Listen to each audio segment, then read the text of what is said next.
Welcome to episode 46 of the VR Roundtable. I'm Chris, and I'm finally in my new apartment. I'm joined by Gary. Hi, Chris. You all right? Yeah, doing well. Joined by Steve as well. Hello, hello. Glad to be here. And Anthony.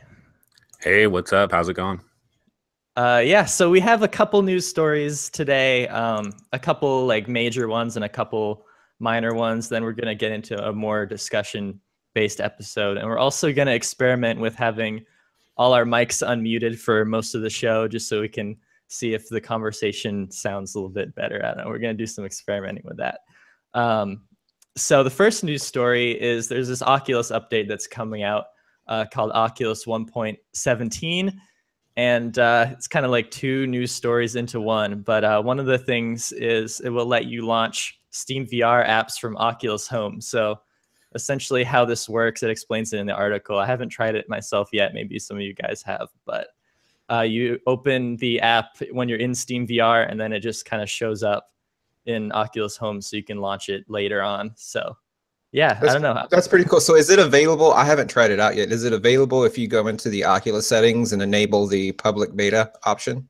Yeah, that's how you get access to it. Yep. So yeah, what do you guys think? I don't know. Well, yeah, I mean, I have tried this actually. I tried it yesterday because I've been I'm new to the Rift, so I've been using it quite a lot in the last week, and yeah, it seems to work pretty well. I launched Dirt Rally when I purchased it through Steam, and also there was another game that I tried anyway. But yeah, as soon as you've run them in Steam VR, even if you're using your Rift or whatever, it'll appear within the Oculus Home section, and it's flawless. You know, anything that can help us to access these games with less hassle, I think it's a good thing, and it works really, really well. Yeah, I'm glad they've done this. So if you use the Oculus Tray tool, it lets you take a Oculus app. I chose something I never played, some silly little video free thing, and you can set it so that it'll launch Steam VR.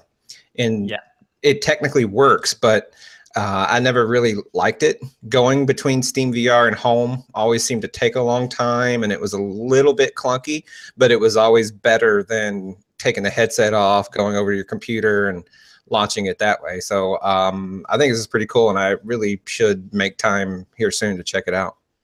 Yeah. Anthony, anything to add about that? No, I mean, it sounds good. Obviously, if you want to switch, you got to take your headset off. You walk over to your PC and all that. So it's great that there would be a shortcut built in and just make it easier. Yeah. Sorry. Go ahead. Well, I was just going to say, because coming from owning a Vive, you know, we use Revive to access some of these Oculus games, and Vive works really, really well in Steam VR, integrates really well into the dashboard. You know, you don't have to leave the dashboard to play all your Oculus games or anything. And this is sort of moving that over to Oculus users as well. It makes it just more convenient. So yeah, I think it's great. Yeah, it's kind of funny that they don't, specifically mention. You're just like, yeah, any third-party game will load with this or whatever. So yeah. Gary, let me ask, Chris, you haven't tried it yet, have you? No, but I did do the hack earlier when I had like Steam VR as a separate thing, and then the app updated and I got rid of Steam VR.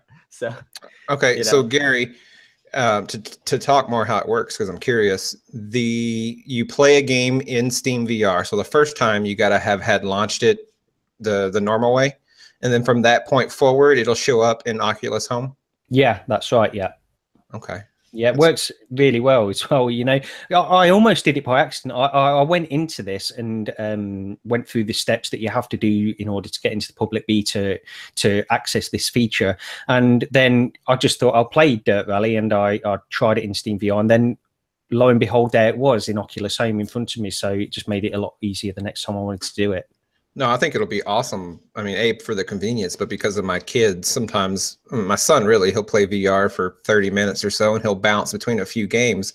But if he's on the Rift, it's a pain in the, I haven't really taught him how to get into Steam VR, and he doesn't fully get it. And this will be very good for that. Yeah. So I think we'll move on to the next update Oculus added, which was called Oculus Parties, but basically it's just global voice chat. So in any app you're in, any game, or in Oculus Home, you can have a party of up to 4 people and just kind of have a voice chat going. So it's like Skype, but in VR, basically. Yeah. Yeah, I've not tried that yet, but I think it's a good thing for people that play a lot of multiplayer games. Chris, I think you've mentioned in the past, you play a lot of multiplayer games with your friends that you know in real life. So it's probably great for you to have a feature like that.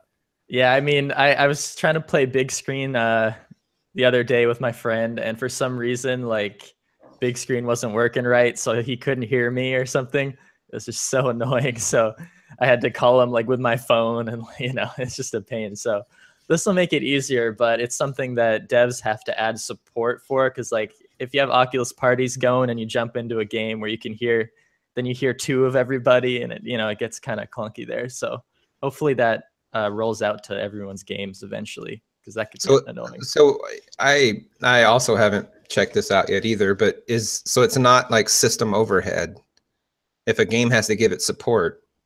Well, I just mean compare it to the consoles. Like if you're on Xbox and you're in a party chat, the game doesn't matter. It's like it's just running on the OS of the console and has almost nothing to do with the game that's running. Yeah, well, okay, so it always is running, but the issue people are having is all these games already have voice chat in them. So like if you go into Dead and Buried or something, they have positional audio in there. So if you like have another party in the game itself, then you hear them on the global chat and then on the game chat too. So it's it just gets kind of clunky when you have 2 things going on, but it does work universally. So I assume people would probably just disable the voice chat of games for now if they want to use Oculus parties. But yeah, I don't know. Anyone have anything else to say about that? It's just another good thing going on. No, I mean, I think with us, we're not all huge online social VR people, so it's a less of an impact for us. But I get why it's a big deal, or it can be a big deal for a lot of other consumers. Yeah, I think as well, because again, Steve, you just said it. I'm not a huge multiplayer guy, but on the few times that I've used Party Chat on my PS4, it's usually when I'm playing a game with my nephew. He's sort of got a game going on his PS4, and he invites me, and I'll play a few rounds in there. But I don't play a lot of games online anyway. But for people that do, this is sort of invaluable. I'm sure it's something that they've been waiting for a long time.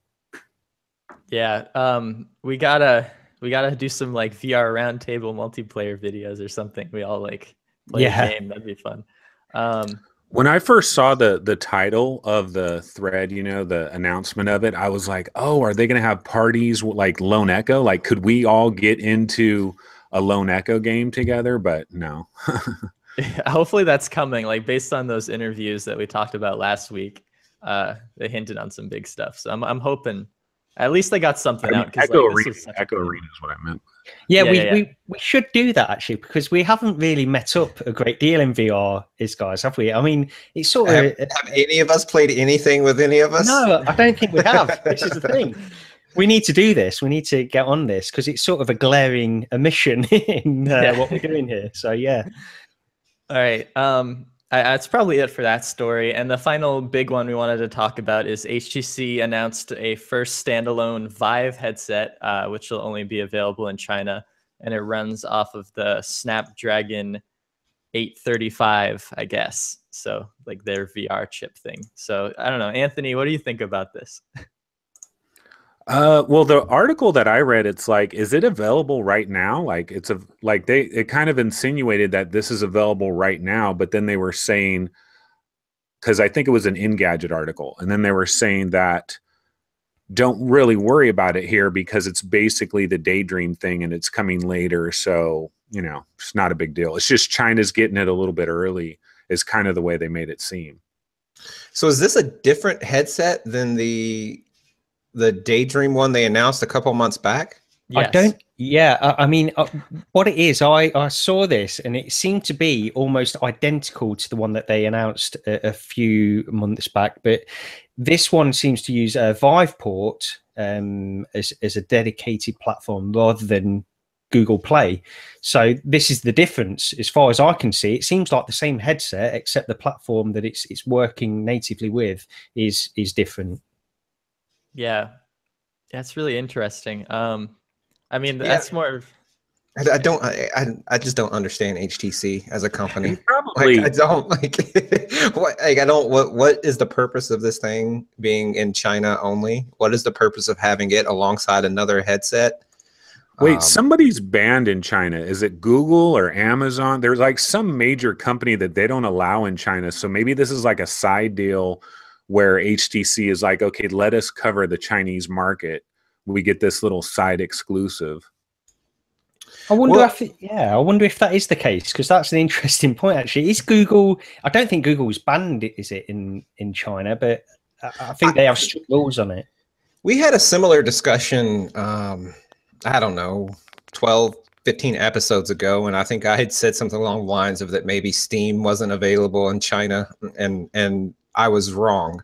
But I know in this vein, I know I've heard that there's like a popular major service that's available here in the States and assumingly in Canada and the UK that we all use that isn't available in China. I know I've heard it before, and I don't know what that is. But even if it's not banned per se, there are, like, I don't think Steam is too overly popular, or maybe it's Facebook that isn't very popular. There's things that we take for granted as almost sort of being the norm that aren't really the case over there, and that may be enough alone to influence a business decision. I looked it up, and I don't know how accurate this is, but apparently Google and Facebook are banned in China, so that would explain it. Holy cow. Must be some other competing thing that's only for China. Well, that would explain it. That would explain why they wouldn't have this as a Daydream headset in China. So they're only limiting it to Vive port, I guess. Yeah, it's that government there doesn't want people searching and learning about the world. Yeah. One more thing about that is, like, why call it Vive Standalone? Like, can you come up with a better name, please? That's so confusing. Yeah, it's they've got this Vive brand now, HTC. So I guess they're going all out for this Vive brand, and they want it to be. They're getting in early, and I like the fact that they're putting so much effort behind VR HTC, because they seem to have fallen off the mobile market. That was obviously their main line of business before this, and I'm glad that they're putting as much effort behind it. But yeah, this Vive brand, when you're comparing, I've got a Vive, if somebody over in China would say I've got a Vive, it could mean several different things now. So yeah. Yeah, well, I've had people say, like, I have an Oculus, and I'm like, really? And then I go to, like, check it out, and they have a Gear VR. Yeah. Yeah, I kind of get it, though, because for HTC, as Gary said, they have a certain, like, a certain familiarity and a certain perception, and right or wrong, just me personally, HTC has never been a company that I've been like, ooh, that's a great company. Like they just have, they're oozing quality. And I think within the VR sphere, I think the Vive brand means more than the 3 letters HTC. And I could see it as having a more premium type association with it when you hear Vive. So it makes complete sense to me. I mean, I feel that way, but they could still associate it with the Vive without calling it, what do they call it? Vive, or what was the name? You mentioned it. It was something. Vive Standalone, yeah. And I don't know if that may be a translation issue too, but yeah, they could have done something better than Vive Standalone if it's literally what they're calling it. Like, but still. Yeah. Let's keep in mind that I think, didn't they split off, like, into make a separate Vive company somewhere too? So, like, they have a company called Vive also. Like, I don't know. Yeah, that rings a bell, but yeah, I haven't heard a lot about that since reading. I mean, that was a long time ago I read about that, but yeah, I don't know what's gone on with that. Yeah. All right. So I think that's probably it for that, right?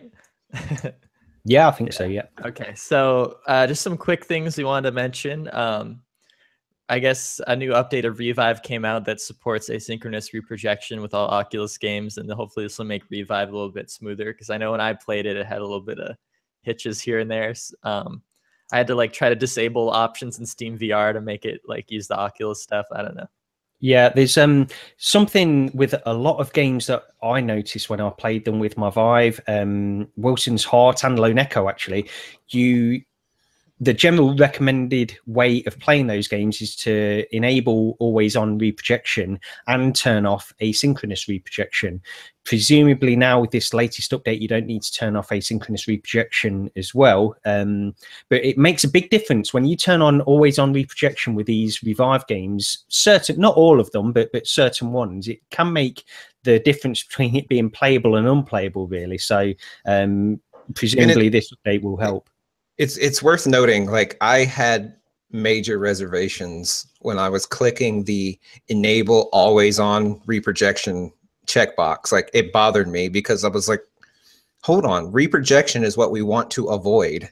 We would never want to force permanent reprojection. And without getting too gobbledygook with tech talk, it's not forcing permanent reprojection. What it's doing is it's basically forcing some things to update within the time period that it takes to maintain 90 frames per second. I don't have a masterful grasp on it myself, but basically 90 frames per second, if you divide one second by 90, something like 11 milliseconds, I think, per update interval. And things can happen within Windows and within CPUs and GPUs that will cause something to wait and exceed that 11 milliseconds that you have before the next frame needs to be initiated. And what this does, this is basically telling things to not wait and to do your job now, which is good. So I just want to throw that out there because I had huge reservations. I'm like, I'm not checking that box. Whoever said check this box is a bozo, but no, I was the bozo. Yeah, well, you actually spoke to me about this, Steve, at one point when I was playing Wilson's Heart. I think you recommended this post on Reddit that I went over to read then. Somebody was explaining this. Wormslayer, I think, the guy who's one of the guys who is working on Half-Life VR, he was talking about how he actually forwarded on to another post from another developer who was saying that it's based on sort of CPU, if you're CPU bound on certain things, which apparently Revive can affect. It always on reprojection does this thing where it won't wait for tracking updates, so you get slightly less tracking accuracy, but you don't get any judder at all. And the difference between the tracking accuracy is so small that you probably won't even notice it anyway. But yeah, I same as you, Steve, I don't know a lot about it, but this is what this post said. Mm-hmm. Hey, I got a quick question. So we all have Oculus Rifts now. Do we just delete Revive? Is there any reason we should hold on to Revive? Or I did. To me, I think the only because I guess it doesn't hurt to keep it there, but I didn't want it to somehow conflict because there was no way I was going to knowingly use it. I think having both headsets, that's just the way it should be. Now, if you're in a situation where you may be, let's say you have multiple PCs and you might have your Rift at another PC and your Vive at this one or something, then maybe you want to keep Revive around so that you're not stuck with no way to play some of your Oculus games. But having both and only one computer that you would put them on, I see little to no reason to have Revive. yeah, that's what I figured. Yeah, I still have it just because I maybe like to do a comparison every now and again. But yeah, there's not a lot of point really. I'm doing it mainly because I want to have the comparison, just if I can talk about something on the show sometime, if there is any difference between the two. But yeah, I'll be honest, I haven't used Revive since I've picked up the Oculus Rift. And while we're talking about mods and hacks, I know I've mentioned before, but I don't know if all four of us are using both of them. I know I am. But if you're a Vive user, Steam VR user, really, you should definitely be using OpenVR advanced settings. I don't know. I think Gary, I think you are, but Anthony, I don't know if you and Chris No, are. you know what? It took me forever to finally do it because I just thought, oh yeah, I keep hearing about this, but it's probably going to be some long hassle. But I finally did it, and you know what? Like when I'm playing anything Steam VR, that floor fix, oh my God, is it a lifesaver? Because so many times I'll start a game and my controllers are on the ground and they're about 5 inches off the ground. And I do that floor fix and then bam. I kind of wish every once in a while I'm playing an Oculus game and the floor seems slightly off. And I kind of wish I could do that OpenVR advanced settings on Oculus too, but I don't think you can do that. No, well, if you're playing a Steam game, you can. Yeah. If you're within Steam, you can. So it works for anything that you're using within Steam. But yeah, that's why I wanted to bring it up, because like you, Anthony, I think there are probably a lot of people out there that are like, oh, it's this thing I have to install and it's probably glitchy and probably doesn't work right and it's a hassle. It's really not. It's about as easy as Revive from what I recall. Like you just put it there and it works really, really, really well. So I can't think of any reason why someone wouldn't want it on their machine, given the lack of things that Steam VR gives you to do from within the headset. Like because with this OpenVR advanced settings, you can like address the audio issues. You can do so much without taking the headset off. So it's like it's a no-brainer to me. It has a marker as well for the center of your play space, which I think is really, really good, especially for when I'm demoing it to people. And, you know, my kids use VR every now and again. And I always say, just look down, find that little square and get back into the center of the room, because you know that you're not going to hit anything if you're there. You know, when I've got a smaller play space than a lot of people. So it's invaluable for me having that center square. Yeah, yep. And then I use it a lot for just the Revive options it gives, you know, like when I got Revive, they recommended to get that. And like, I couldn't imagine playing Dead and Buried on my Vive or anything with a grip without having that toggle. And that's all in advanced settings. So yeah. Yeah. So yeah, if you're playing, you're right. All the Revive stuff, you can set the grip method so that it does this hybrid where it stickies. And so you don't have to keep holding the grip. Yeah, lots of stuff. And we were talking about hacks and stuff, and I figured it'd be a good time to bring it up. But the other one is Oculus Tray Tool. It's less useful, I think, compared to OpenVR advanced settings, but it's the best way to really do super sampling and enable some things within Oculus Home. So it's something else you should have if you are a Rift owner. Yeah. You know what I think would be cool is if somebody's going to build another app that's along these lines, is if they can make it where like you can import your library into it and it can scan your library. For example, you know, like the asynchronous reprojection and the always on, you know, all these different, like, okay, you want to have this turned on for this game, but you don't want to have it turned on for that game.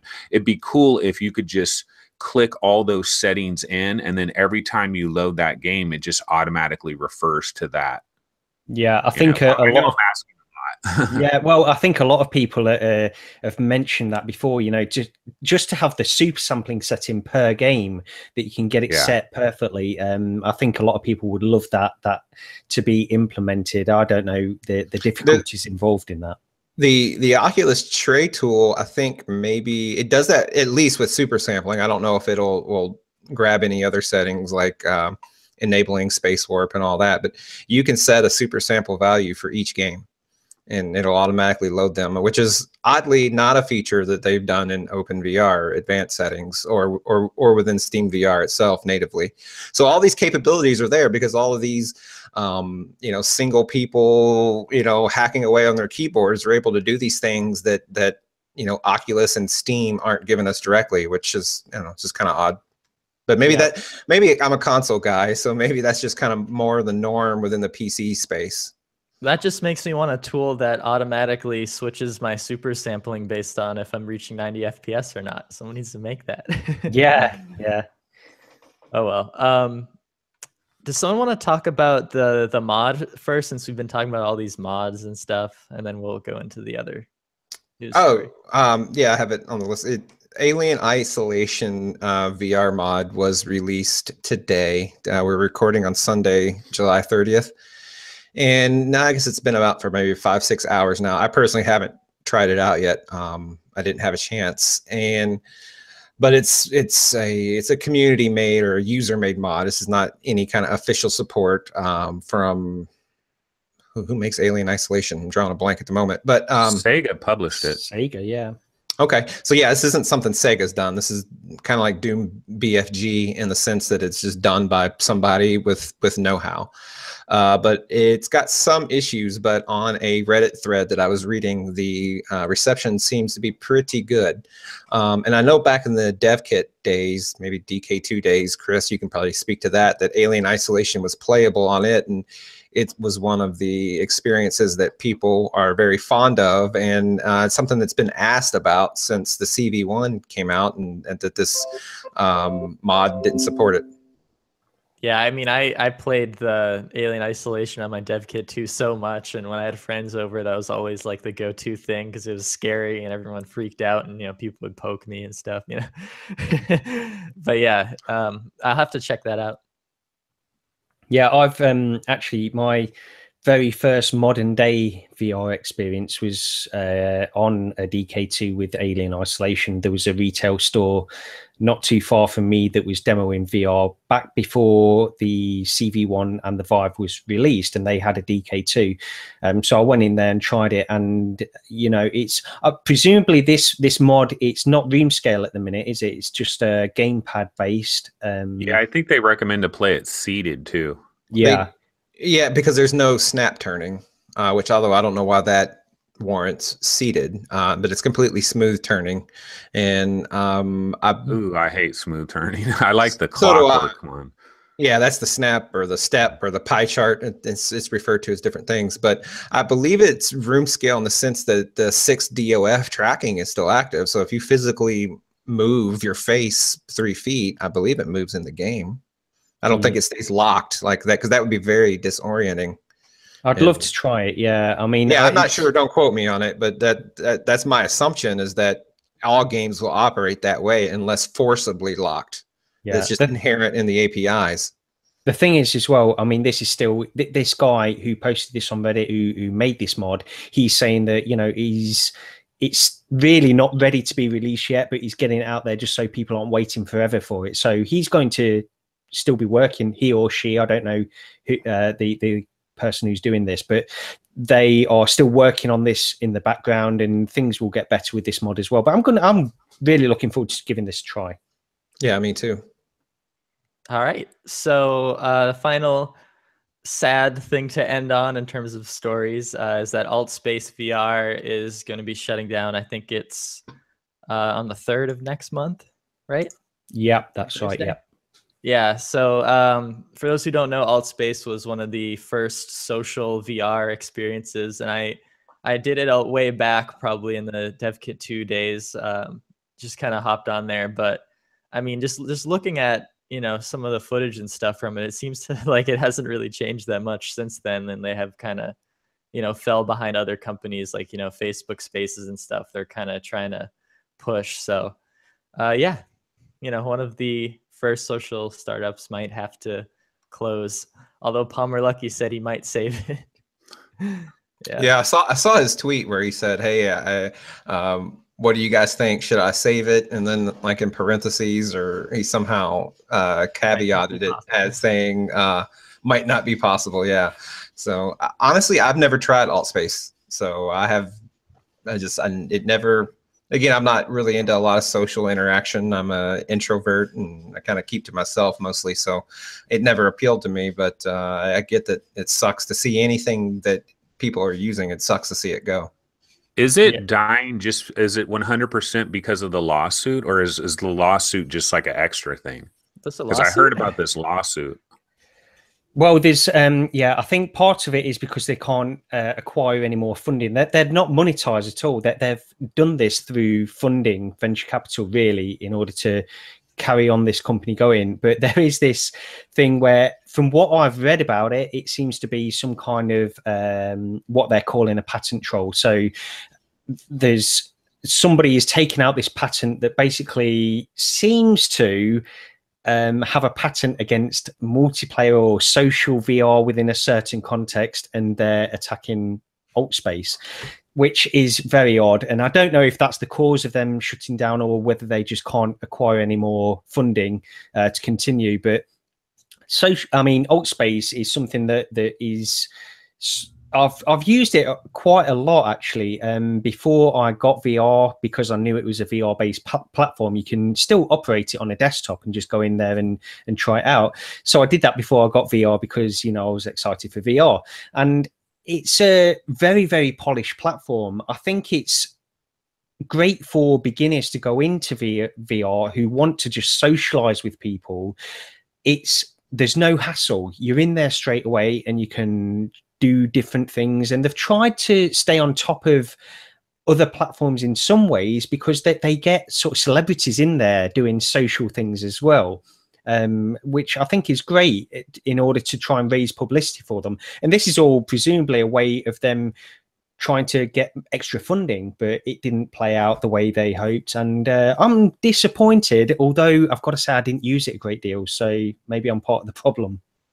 Yeah, I saw like a chain of tweets from someone who was like moderating the servers, and it sounds like they had maybe like 37 full-time employees moderating all the servers, and like they all hated their jobs because they just had to sit in VR all day and make sure no one's harassing other people. So, I mean, that guy's kind of implied that might be one of the reasons why it's closing, because it costs 37 people. Like, how big is this? Like, this just seems like a lot of people. Yeah. Well, that's the other thing about this as well. I don't know if this is the lawsuit, because there's this patent lawsuit, but there's also this problem with Altspace where people were getting harassed in there, and they were getting a lot of stick about these people getting harassed. And so they position somebody working full time in each of these rooms just to moderate everything. They go up and talk to people that are coming in and say, you know, welcome to Altspace, and this is how you navigate it. And it's a little bit like somebody mentioned this on Reddit, actually. It's a little bit like you've got a salesman in your face constantly trying to acclimatize you to the way this experience works. So I can understand that a little bit as well. Well, yeah, maybe I'll go check it out before it closes. Yeah, I'll probably pop in there once before it closes. But I mean, it sounds like they kind of fell behind, and I feel bad for him, but you know, we'll see what happens. Maybe Palmer Lucky will buy them out. I don't know. Yeah, I think that's it for the news stories. Yeah. So Anthony, do you want to bring up the first topic we're going to talk about? Well, I just had this one little topic on PlayStation VR, and it goes back to a developer was doing an AMA, and I should have researched this and figured out who it was and what exactly they said. But what happened, they were doing an AMA on the PSVR subreddit, and they were talking about different things. And somebody mentioned something about like Sony's hardware, and they responded and said, well, yeah, we're going to work with Sony with whatever hardware they have now, and also whatever new hardware they have coming. Something like that. Now, that's not a direct quote, but basically they kind of insinuated that Sony has something else, and they've tried it. They've already tried it, and it's not coming out yet, but that they're going to be ready for that when it happens is kind of the gist of it. And so people kind of ran wild with this and thought, oh, we're going to get the new Move controllers. You know, this is going to be the new PlayStation Move controllers for PSVR. It's going to fix PSVR's biggest problem. And I've noticed this ever since I've been on that subreddit, that people will, I mean, basically ever since PlayStation VR came out, we all recognize the fact that the Move is kind of like, you know, thrown in there as a Band-Aid, basically. We understand that it's not an ideal VR controller by any stretch of the imagination, but it halfway works. And the thing about it that was great for Sony is they were able to get the price of the whole package into the right price frame and to make a mainstream product and all of that. So I understand all the thought process behind all that. Now, everybody wants there to be these new controllers, but I don't know that anybody is actually thinking this through and thinking of the ramifications that happens when you bring out a new set of controllers. For example, let's just consider the fact that, okay, Sony is going to come out with new controllers. Well, is the new controller going to have a big red or blue ball on top of it? Because unless they're coming out with a new tracking technology as well, it's going to have one of those big red balls on it, or a blue ball, or it's actually a clear ball and they can create whatever color they want with it. But I've always kind of thought, like, especially since getting the Oculus Rift and having touch, and the fact that you get these 2 touch controllers and a sensor for $99, to me, that tells me that Sony, man, if Sony had those Oculus touch controllers and they worked like 90% of how good they work with, say, an Oculus Rift, that would just be incredible.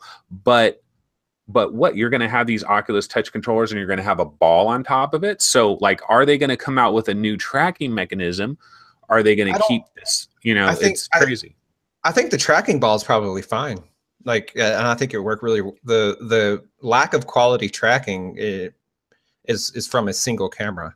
Now, I know the camera has 2 lenses in it, but that camera is so close, it can't, for lack of a better word, triangulate as well as if they had 2 separate cameras that were, let's say 10 o'clock and 2 o'clock, you know, pointing into your play space. I think considering how well they track with the single tracking source, which, by the way, is not something we've ever had on the Rift. The Rift comes with a sensor, and then with touch gives you a second sensor. So everyone that has Rift and touch has at least 2 sensors, which is way better than the PlayStation VR setup. So I think the Move controllers would work fine with an additional tracking device. But here's my argument with an additional track. You're saying another camera? Yeah. Okay, so the problem with that is this might be tied to the original PlayStation 4 rather than the PS4 Pro, but there could be like some built-in motherboard hardware limitation with how many USB devices can connect, and could, you know, let's just imagine that it's possible they could come out with just another PlayStation camera and they could say, oh yeah, if you have 2 cameras, you can enable, you know, semi-room scale or something like that. Would it even, can they daisy chain together? Can it even handle that USB bandwidth? Maybe on the Pro it can, but maybe it can on regular PS4. I would think that it could, but even, you know, that's a question that we can never really know the answer of until they bring this thing out. But I agree. I think the tracking system, if you added an extra camera in there, the thing is with the PSVR, they're trying to make everything as simple as possible. You get the camera and the Move controllers, and it does okay. It does just about a good enough job in most experiences. What they could do is solve all of these tracking issues if they could work out a way to update their software and add in this extra camera for people that wanted this much better tracking. And I think it would improve tracking dramatically if they had an extra camera supported, but they're trying to keep things simple. So whether this thing that this developer was talking about, I don't know. I don't think, to your original point, Anthony, if they were to bring out a whole new system, I think that would be a mistake. But if they added an option where you could just purchase another camera and they had some kind of software update that would support this, I think that would be a great way for them to go. Okay, but the camera idea, I don't think that's going to fly in the console world of having, unless it's wireless, because when you start running wires around, PSVR for a lot of people, like I moved my PSVR into the living room, and a lot of people have their PSVRs in the living room. It's more of a living room type thing. And if the only way to really get the room scale, because see, the thing that I'm talking about is I'm playing Super Hot on PSVR. It works very good. I mean, I give them all the credit in the world. It's so great. But every once in a while, I turn a certain way, and then my guns and my hands kind of goes, you know, it kind of like goes off, and it's because of the tracking. Now, you really need to add a camera that's kind of more behind you or something. And how do you do that with wires? The way I see this going in the future is Sony and Microsoft are going to have to figure out, because they're living room companies. You know, they're companies where families, other people, extra people, this is not something that you do in your den, in your home office where maybe you have your Rift or your Vive. And wires running along the ground is just a bad recipe when you get into the console world. I think what they're going to have to do, Microsoft, of course, is probably going to go with the inside out, but Sony, I mean, I don't know, can they copy kind of the lighthouse concept? Because to me, a lighthouse, if it doesn't have to go back to the actual console, like if no wire needs to go back to the console, if you just need to power it, or maybe you could even put a battery in it and like you recharge it once a month or something. But a lighthouse, you can get that behind you, and then, yeah, that'll work.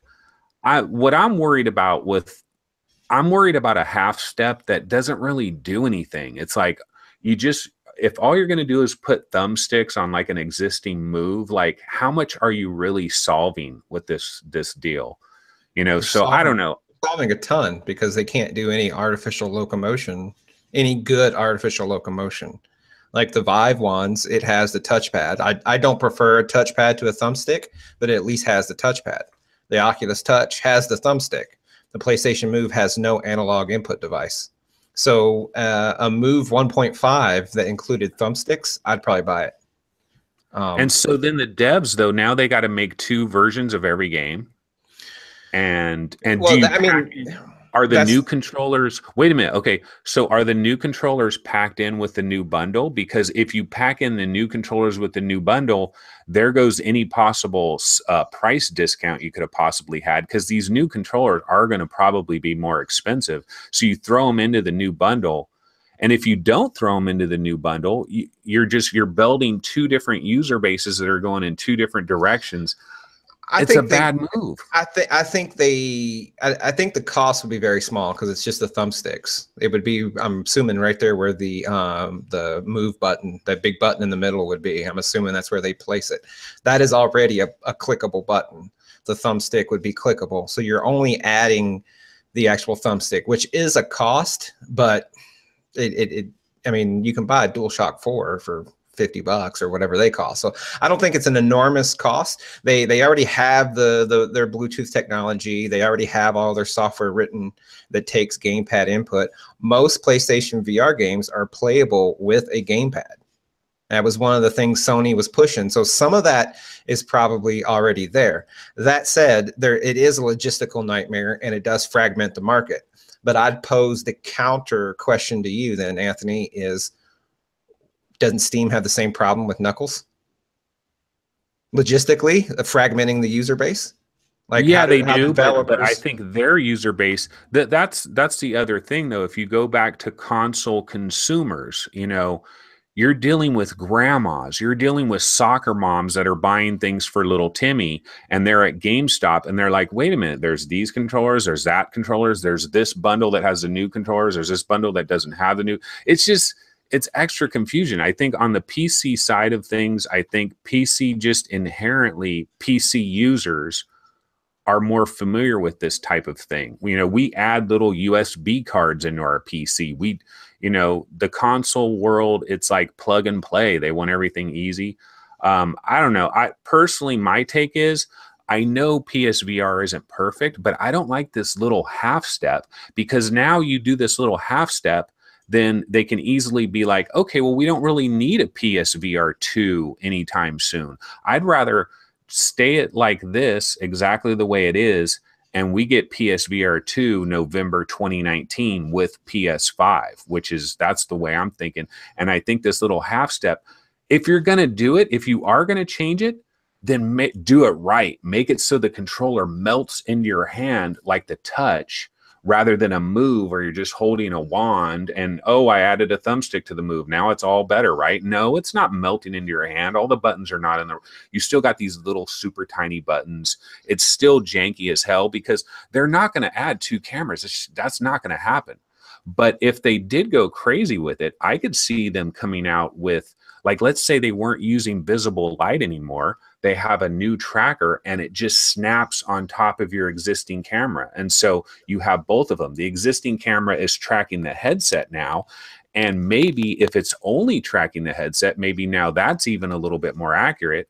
And then this separate little one is just snapped on, and now it's not even tracking visible light. You don't even need to have the big ugly ball on it, you know.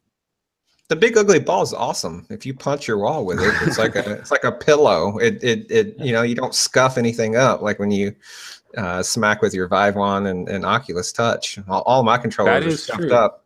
So Yeah. there's silver linings in everything.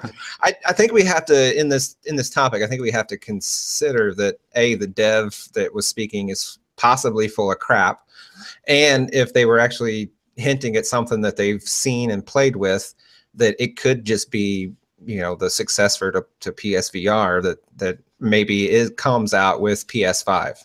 Like that's, I have to assume Sony's working on that, and depending on who this dev was, like, so it could be a number of things, but to keep it in the scope of what you said, I personally would welcome a move with just a thumbstick and changing nothing else. I don't think it solves everything. It's certainly a less ideal situation, but I think it takes and gives the option for something that is sorely missing. After having played Farpoint, its inclusion of the analog sticks on that gun controller, it was pretty cool, and I think it opens PlayStation VR up for some things that they don't currently have. So I think it would be a good thing to do, knowing that it's going to fragment some people, but at the same time, that's also the leading high-end VR headset. You know. We didn't talk about those super data numbers last week because they're probably unreliable. But that does indicate that basically PSVR has outsold the Vive 3-1, and the Vive had outsold the Rift roughly 2-1. So regardless of what the numbers are, if those ratios are true, PlayStation VR could afford to possibly, within the market at least, make a move like that. So I don't know. I think it's a cool topic though, and I'm glad you brought it up. Yeah, I guess we'll see what happens with that. Anyone else have anything to add about that, or do you want to move to what you've been playing? Yeah, we can get on to what we've been playing. I think this is mainly for Anthony and Steve this week. Yeah, more PSVR. Yeah. Well, I'll kick it off. The first game I'll talk about is Theseus. And I now have a love-hate relationship with this thing, because when I first saw the trailer for Theseus, I was very happy. Now, I'm a fan of third-person games, in which Theseus is. I'm a fan of God of War. I love, I sort of love that era of Roman and Greek mythology. Not that era as if it was really happened, but I love the setting. And so this game really piqued my interest. I thought it could be better than Chronos. Like I was really excited about it. And it is a good game, but I'll kind of cut to the chase and say that it's not as good as I had hoped. Thankfully, it's a lot cheaper than I thought it was going to be. Again, that first trailer looks so damn good that I was like, man, this is going to be like a $50, $60 game. It looks like it was done with some serious development chops. Like this seemed like really AAA from that trailer they gave. And now, having had played it, the game is in the 90-minute to 2-hour, if you're a real slow player, in terms of playtime. Which is okay for $20. Maybe that's acceptable. Farpoint was only, say, 4-ish hours. A lot of campaigns are on that sort of short side, so half price for half the campaign length is okay for me. But the actual gameplay, like, it has some platforming elements. It has some fighting elements, but it's pretty shallow. You don't level up anything that I could see. The combat isn't, like, it's really just kind of a button masher. Like, it doesn't take too much skill. There is an evade metric. By hitting circle, you can kind of roll out of the way if you do it before an enemy hits you. But there are times where the hit boxes are kind of weird. You'll be mostly through with a roll, and the enemy will clip your ankle, and then next thing you know, the enemy's on top of you, having pinned you like a WWE wrestler or something. It's kind of weird. So what ultimately what this boils down to is a game that's oozing an atmosphere. It looks good. It sounds good. It has a semi-interesting little story going back to Theseus and the Minotaur. The Minotaur is in the game. All that's really good. And then it's like they ran out of money or they ran out of time, and they only gave you one enemy to fight. All the spider, crabby looking things, that's all you battle with. There's no other enemies. There's no power-ups. There's no leveling. There's no multiple bosses. Like didn't those spider crab things look like they were ripped right out of Edge of Nowhere? Well, yeah, I mean, they were dark, slimy, inky looking things. So yeah, there was some similarity, but there was no versatility. Like, it was just those things. And I felt like in the end, I was like, man, they could have done so much more with this, and I would have absolutely loved it. Like, if had there been a few like boss fights, had there just been, it had more meat on its bones. But I like what they did, and it's you know, I never actually verified. I think it was rumored to be $20. It's 20, yeah. I think. Okay, yeah, I never actually went to the store and verified that. We did get the keys to the game, and I played it before launch. So, and that was one thing. The developer never actually came out and said this is going to be a $20 game. There was a lot of speculation leading up to its release is exactly how much it was going to cost. So, Anthony, I'll send it your way. What were your thoughts on it? Yeah, so like you, when I first saw the pictures of the game, the screenshots and like that initial trailer, it did look like this is almost like AAA fare. You almost thought, you know, like similar to Chronos, and it was like, oh, cool, this could be another Chronos, because I loved Chronos, and this looked like a similar thing. Graphics looked incredible in the trailer and in the screenshots. I remember looking at those graphics thinking, man, how are they going to do that on PlayStation 4? That looks almost too good. Now, when you actually get into the real game itself, the graphics do look really good at times, especially like the architecture and some of the lighting and stuff that they do. Like, sometimes you'll like be running around and you'll turn a corner and you're going down some stairs and you're like, wow, just look at this scene that they set. You know, they did a really good job with that. Where the game fell apart for me, though, is anytime I'm playing a platforming type game, I want to feel like I'm really controlling the character. Like, when I hit jump or something, the character jumps. When I do this, the character does it. And with this game, I kind of felt like I was pushing the thumbstick and the guy was moving, but I don't know. I felt like it was like I wasn't really involved in the game that much. Like, I was just kind of guiding the character, and the character almost like did everything himself. Like, when you climb up, you know, you get to a ledge or something, and then a button prompt comes up, and then you jump up. But I don't know. I just didn't feel like that pinpoint accuracy when you control a character. That bothered me.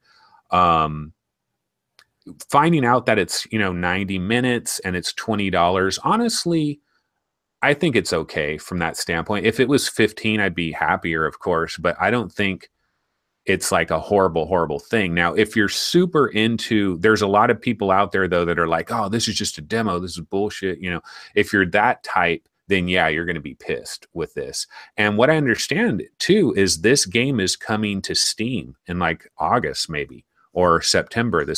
I never actually heard that, but I was curious. So where did you get confirmation of that? Did you see it on Reddit or something?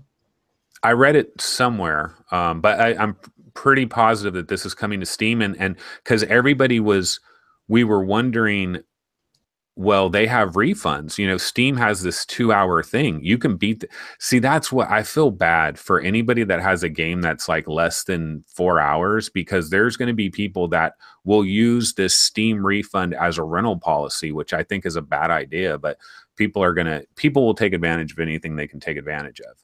And that's going to happen, and that's unfortunate. But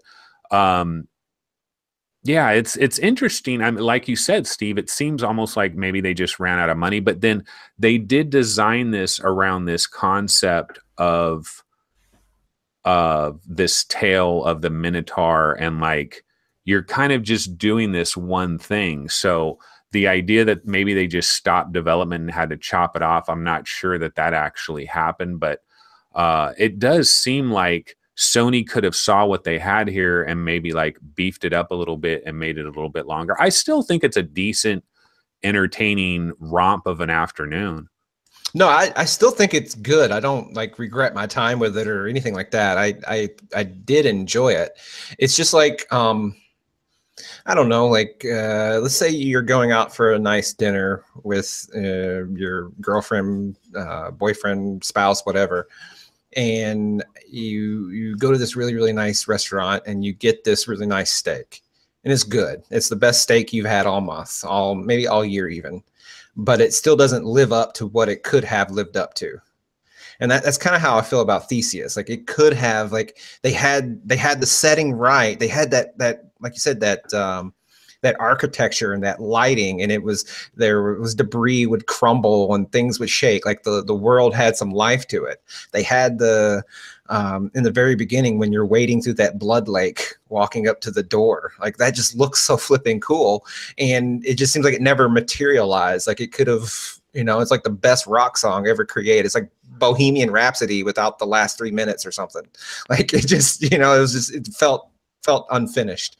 And I would love to see a more fleshed out version of this.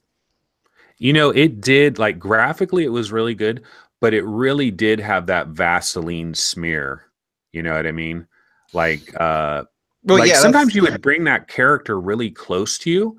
And when you bring the character really close to you, it's actually pretty impressive. But if you have the character like 5-6 feet away from you, it really has that Vaseline-y look. Yeah, like I like the to think screenshots more like a like saran wrap. Like Vaseline's inconsistent, like a thin film that's just over. But I think that's the screen technology, and I think that's just the way PSVR is. Like, because I can still see it on like another game that we're going to talk about. Might be a good segue into it. Tiny Trax is, that game looks awesome. It's colorful, but you can still kind of see it. Do you want to go ahead and talk about that one? Yeah, so Tiny Trax Future Lab is the developer of this one, and this one also came out this week. And I believe this one is $20 too, but I believe it's on sale for 18, like as part of it's like 10% off if you're a Plus member. But basically what this is, if you're familiar with Blaze Rush, it's kind of similar to that.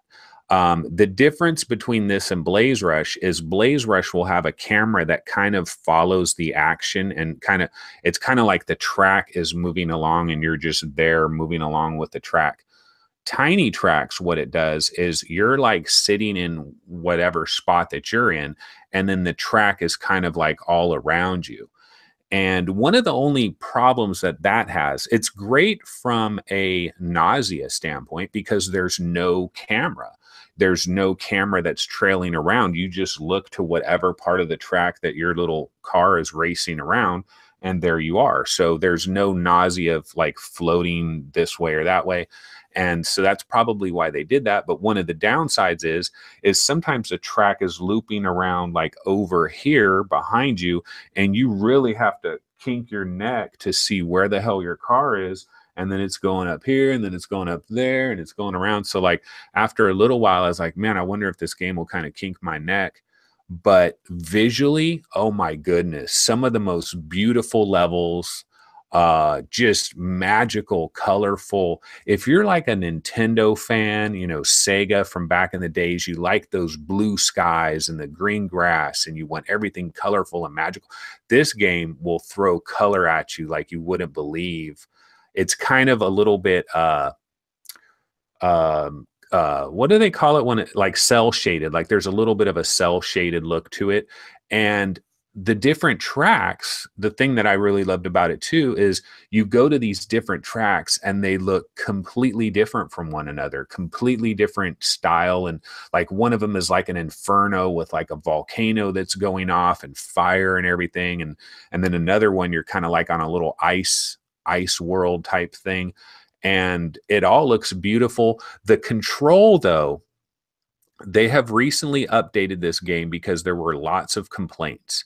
And one of the chief complaints that everybody had is the way they use the turning system. And Gary, you remember with Blaze Rush, you could never quite get used to the turning, you know. No, I struggled with that. Yeah, yeah. Well, on Tiny Trax, it's kind of similar because the thing is, it's like when you're using a thumbstick, but you're having a car and left and right become, you know, different directions as the car is moving in different areas of the track. So they have to come up with some kind of turning mechanism that works. And so what they did with this game is like the way you turn the corners, when you turn the corner, you also add to your boost ability, and you need the boost to possibly win a race. And so you need to learn how to turn the corner so that when you're turning that corner, you're adding to your boost. And you have to do this all the time, because what I've noticed, Steve, I don't know if you ran into this, or maybe you played it after they've patched it, but I played it before the patch. And what I noticed was I could almost never get better than third place, because I was struggling so hard. Every turn, I was concentrating too much on this boost thing, and then I would turn it in my car too hard. And if you turn it too hard, your car basically comes to a complete stop, and you're a dead duck at that point. Yeah, you have to kind of throw like any realistic vehicle control out the window here. Like it's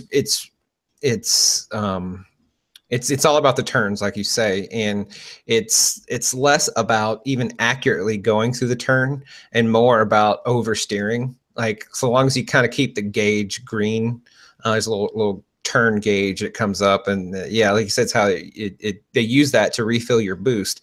But if I want to say, if you hold it too far or too long, it'll turn red, and then you'll kind of come to a complete stop, like you got stuck in mud. You'll come to a complete stop even though you've not necessarily like hit a guardrail or anything. It's kind of weird in that sense, but it's how they made it a game, right? Like they could have been more realistic, but it maybe would have been too easy. So I understand, to make it more gamey and more arcadey, they made this decision. But when I played it earlier this week, it was before any patch, and I think I played 12 or so races, and there was only 1 or 2 where I even got in third place. It just seemed like no matter what I would do, like I couldn't, like the idea of getting first place was just out the window. Like it would have to have like a perfect run. Like I don't know. I don't think I've been playing games for so long, I can't be that bad. You know, it's like most other racers I don't do that bad in, and but that's also good for a challenge. You know what though?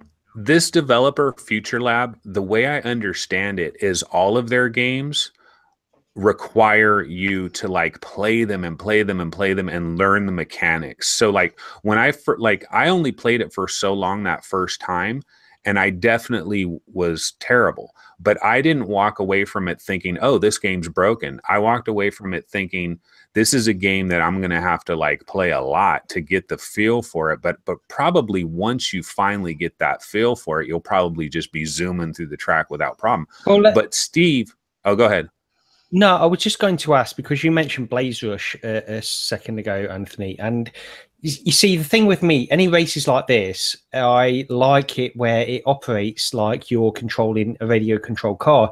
Looking at the video of this game, it looks more like a Scalextric kind of simulator, really. Do you actually control the car where it goes on the track, or you're literally just controlling the accelerator? I don't know. You just control the accelerator, but you can switch lanes with square. Oh, okay.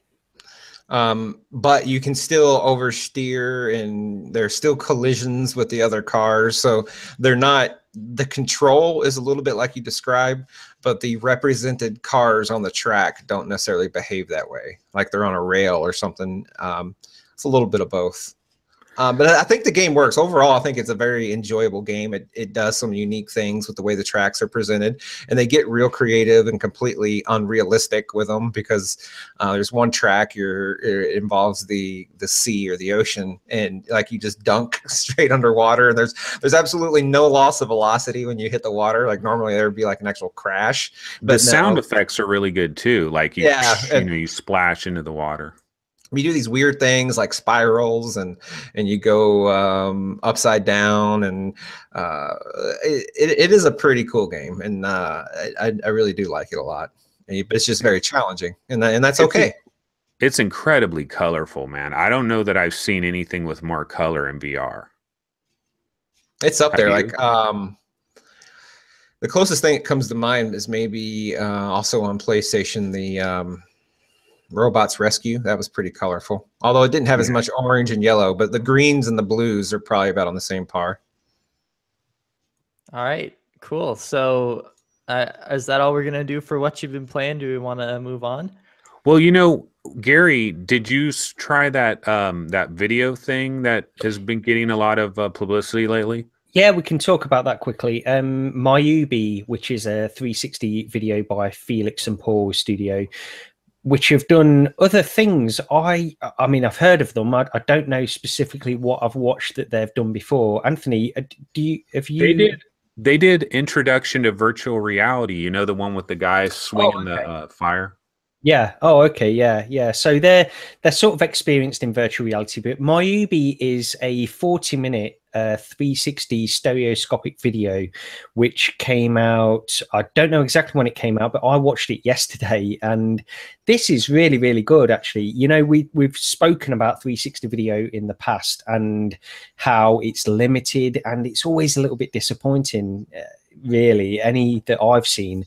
But this one, not only was the actual overall look of the experience really, really good, the 360 resolution was very good, and also the stereoscopic view of everything seemed to align perfectly, really, when you're looking around.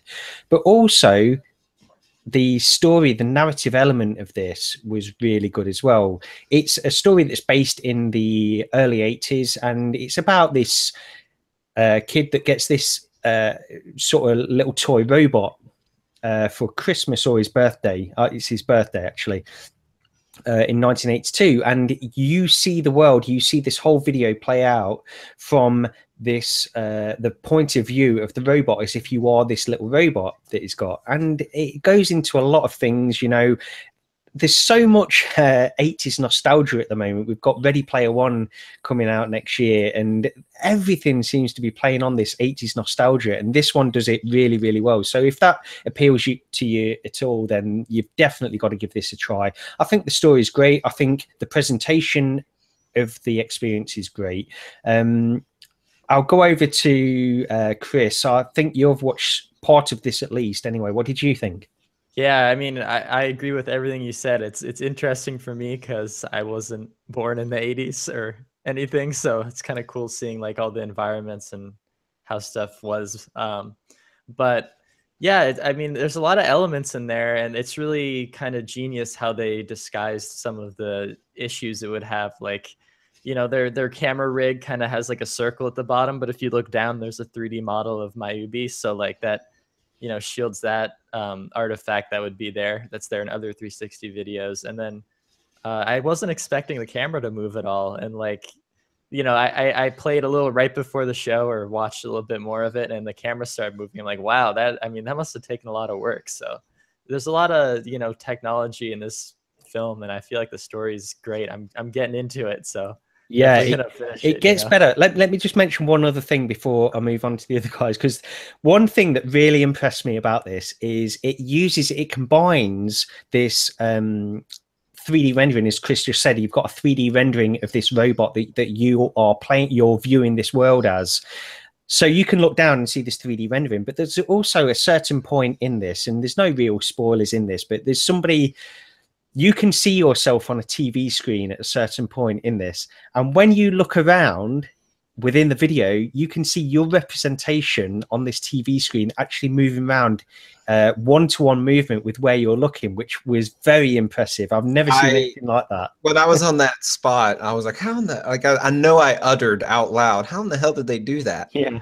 Because this is video. This isn't like, I mean, parts of it are obviously rendered, but this is just, you're just watching video with live action people.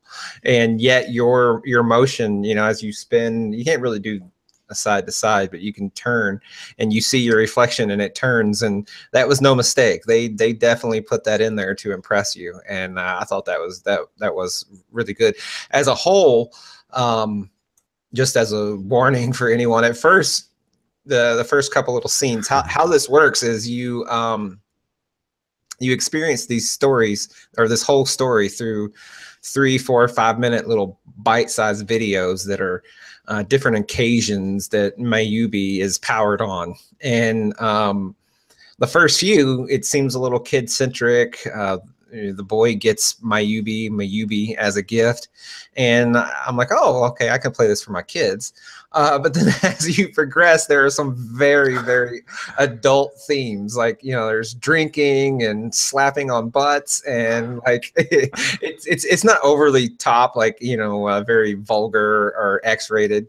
But there are some very adult themes, some grown-ups arguing. It attempts to be very realistic, I think, and how a lot of households are and were back then. But it's a little domesticated in such a way that maybe really young children shouldn't experience it, but it's free too, so it's worth checking out. It is some of the best VR video.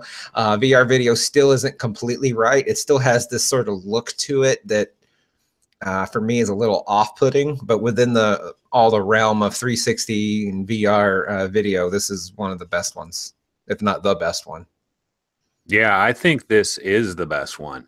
And one of the things about it that makes it stand out too is that you could do all this execution perfectly, but have bad actors and the whole thing falls apart. And the acting in this is great. I think everybody did a damn good job, especially the dad, like the main dad guy. Like, I think he did an outstanding job. The mother did a great job. The grandpa guy did a great job, and it was like you felt like you were part of this family. Like, this is pretty accurate. You know, it's kind of a dysfunctional kind of a little family that everybody kind of has a little bit of a dysfunctional family. And there were 6 potatoes and 11 soldiers. How does that work? Yeah. Well, and the kids, I think, as well, because kids can be very annoying in something like this, but I think they did a really good job overall as well. And yeah, the main kid who has this transition between the robot that you play and, you know, as the story moves on, it changes his opinion of you and stuff. I think that was really well done as well. Can we just mention how good the sound is? Okay. Oh, go ahead. Okay, I was just gonna say, like, how good the sound design was, and like I was in like the bedroom scene, you could hear like the kids' parents arguing, and like my ears focused in on that, and I started not hearing what he was saying, even though it was perfectly clear. It's just like in real life when you're like focusing on certain conversations. So yeah, I did notice the sound as well in this at several points, and that's something that I don't usually notice. So yeah, it speaks to how good it was. One of the things I think about this, it kind of reminds me of Static on PlayStation VR, from the standpoint that they know what the limitations of 360 video is, and they basically built this entire idea around the limitations of it. And so they know that you're stuck in this one spot and everybody has to gather around you. And then the whole idea of turning the robot off and turning it back on is just absolutely genius, because then they get to put you in different locations without explaining how you got there and all that. You're just, you know, you're turned on, and they go through the turn on, the boot up sequence. You see different things. There's little Easter eggs and stuff too. But what I did when I watched it, I put my controller down and I was just sitting down watching it. But there might be some little parts where you can do a little something and screw around and get like some bonus scenes and stuff, which I unfortunately didn't get to see the first time. Oh, I didn't see any bonus scenes either. Jeff You know, Goldblum is like the creator guy, and I didn't see his video segment. I'll have to go back in there. Yeah, I mean, I did see that there was some stuff locked, but I wasn't sure how to get access to it. I thought maybe if you finish the game, you get access to it, or is that not how that works? Or, you know, Well, once I finished it, I turned it off. okay. So maybe I didn't have access. But yeah, my kids had actually came in the room. I played it this morning. I woke up before everyone else did, and my kids came into the room, and my 5-year-old daughter was sitting on my lap there towards the tail end, and I had the mirrored audio was on, so she's able to hear everything. She's able to see everything, and so as soon as it was over, I was like, okay, we're out of here. Like, I was afraid that it was, you know, going to be a little too inappropriate, but it's not over the top inappropriate. I don't want to make it sound like something it's not, but just, you know, parents beware.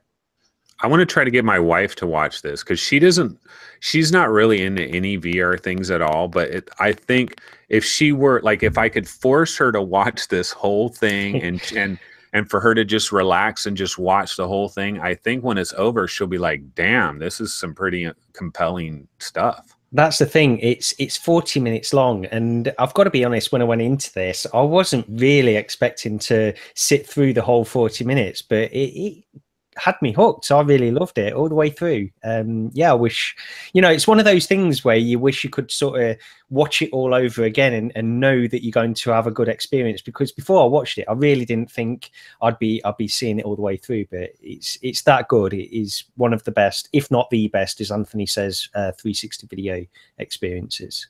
Yeah, I mean, I'd take watching this over like a regular TV show like any day. So that speaks to how compelling it was.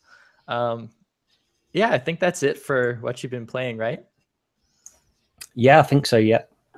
All right, so final thing we're going to do this week is kind of have a little discussion about the Rift and the Vive, and, you know, how they compare and little stuff like that, since we all now have Rifts and Vives. So, I mean, I don't know, maybe we should have Gary talk a little bit about it, since you have got your replacement Rift, I think, right? And yeah, that's right.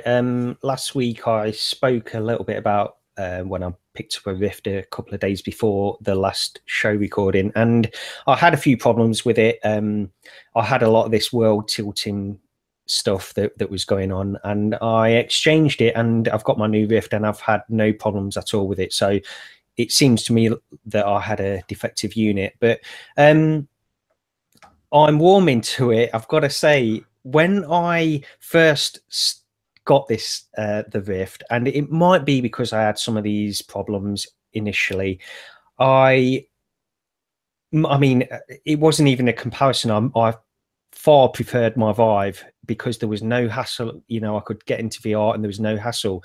With the Rift, I only had 2 sensors and front facing, and I was playing a lot of these experiences, and, you know, the world was tilting, so it was no good for me.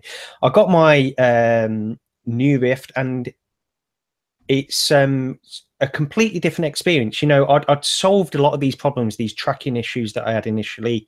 They were all gone. So when I got my new one, I went straight in there. I'll start off with some negative points, because overall I'm going to be positive on the Rift this week, but there are some things that are fundamental to it, and I won't spend a long time on this, but for me, the lenses are something that I had a problem with. We're used to hearing things about God rays, and, you know, the Vive suffers from this as well. The Rift suffers from it in a slightly different way, and to me, it's probably a little bit more distracting than it is in the Vive. Not that it ruins anything, it just feels like it's there. It's more prevalent in certain experiences that I like. Elite Dangerous, for example. There's certain things in that game that the Rift does better. Scale, for example, is far better in the Rift than it is in the Vive, but the God rays are a little bit more distracting for me in the Rift. The one thing I want to mention, the one main thing really is a negative, is that I have this issue with the Rift where I feel like there is some kind of warping when I'm looking around, and I noticed this immediately when I first got the unit last week. There's in Oculus Home is where I first saw it, and I can look around and I get some kind of warping on the menu system. Now I can move this, I can reduce this by changing the IPD so it is actually not quite so clear in the center, and that will actually reduce it. Or I can move the headset around and reduce it slightly, but then I'm left with a gap at the bottom, you know, where it touches my nose. So I don't want to play games like that. So I do get this very, very slight warping, and I'm not alone in this, because I've read other people that have this problem on Reddit. They say that they get this geometry warping and distortion with the Rift where they don't get it in the Vive. Now, this is a problem for me, but having played through Lone Echo last week, I can ignore it. It's so easy to get past. When I'm in Lone Echo and I'm absorbed in that experience, or in any experience really, it goes away. It's not a big deal, but it is there. So I wanted to bring that up for people that might not be aware of it, because it's not something that I see a lot of people mention. The other thing with the lenses is I feel a little bit more with the Rift that I'm looking through two separate lenses. Now, Steve, I spoke to you about this before, and you found some information about this as well, where some people, based on, I guess it's sort of facial differences, where they can feel like they're looking more through binoculars than just looking into a virtual world. And I am affected by this with the Rift more so than the Vive. In fact, I'm not affected in the Vive at all. And the Rift, it's so minor, it's barely even worth mentioning, but it is there. It's something I did notice enough to mention to the other guys on VR Roundtable about this before the show last week. So again, it's something worth keeping in mind. Now, with that out of the way, over this past week, now I've got past small tracking issues. I've picked up a third sensor and absolutely flawless tracking. It's on a par with the Vive now. Very, very warming. I'm warming towards the Rift, sorry, because I feel like it's great for the experiences that it's trying to give me. Now, I've got it sitting here on my desk. I've got the Vive up there behind me, which is mainly for room scale Steam VR kind of experiences. What I love about the Rift is it's sitting there beside me on the desk, and I can just pick it up, put it on my head, and immediately I'm in Oculus Home. This is a great feature that they've got, where it detects that it's on your head and you're immediately there. There's no hassle at all. Again, I'll repeat what I said last week about the weight of the headset, the comfort. It's exceptionally good on the Rift. I can spend hours on the Rift and not even notice it's on my head. The touch controllers, in my opinion, are better ergonomically for my hands than the Vive ones.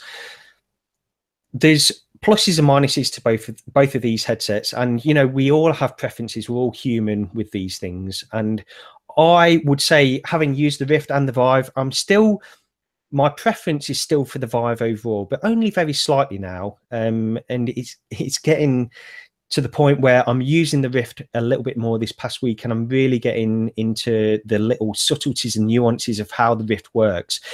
Part of my reservation, you see, the thing is, I've spoke to Steve, and he said immediately after using the Oculus Rift, he sort of liked it straight away. I didn't feel like that, and this was what was a little bit confusing for me, because I felt like every time I used the Rift, I was forcing myself to use it over the Vive, because it has the Oculus Home, and it's got native compatibility with the touch controllers for all the experiences. I don't feel so much that way now, and I feel like there's more of a comparison that I can give. And like I say, Lone Echo, playing this game this past week, it's been interrupted by parts, because I started it before the show last week, and parts of it have been interrupted by me trying to refine my setup with the Rift. So I actually might go back and replay through Lone Echo to really enjoy it. But I finished it yesterday, and it was thoroughly enjoyable. That last session I had with Lone Echo in the Oculus Rift, using the touch controllers, the native controllers, it was exceptionally good. So overall, I'll finish off. Overall, my experience is, initially I was very, very lukewarm on the Rift, but it's got much better for me now, and now I'm used to the way it works. I'm enjoying it, but as a preference, I'll probably still stick with my Vive for anything that isn't an Oculus exclusive. But yeah, is that due to anything other than the and I hate to say the word issues, but due to the experience of the lenses and the optical acuity? Like if you were going to play, say, Arizona Sunshine, which is a game you can play on both with the locomotion, would you opt for the benefits of the touch controllers and what it does for locomotion over the Vive, or would you play that in the Vive and use the touchpad? If I'm going to answer it now, I'd say I'd prefer to play that in the Vive. However, the analog sticks on the touch controllers are a big plus for me. So, you know, maybe once I've actually given that game a try, because I haven't given that game a try yet in the Rift, I might change my mind. But it is generally due to just how I feel the lenses in the Vive are slightly better suited to me. I feel a little bit like, you know, my face is slightly incompatible with the Rift. No, that's perfectly you know, valid. I mean, your experience is your experience, and so interesting. I was kind of alluding to it last week because mine is the exact opposite, like almost the same experience, but opposite. The Rift feels more natural, like it just, I feel more relaxed visually in the Rift than I do the Vive, and so it's very good that we have some differing feelings on all these devices across all of us. So hopefully we can't be accused of being little fanboys or whatever. So, you know, I think ultimately both headsets are great. I think once Knuckles comes out, for owners of the Vive, that it's going to bring parity there. There's still some nuances, like you mentioned, that I think Oculus still wins out. Like seems like there's a touch more attention to detail, and I don't just mean the integrated headphones, but through and through, these are two fantastic headsets, and it's just Gen 1, and hopefully they learn from each other, and Gen 2 is even better. But I will say, to touch on one of the points you mentioned, just because I want to geek out for a minute, the binocular overlap.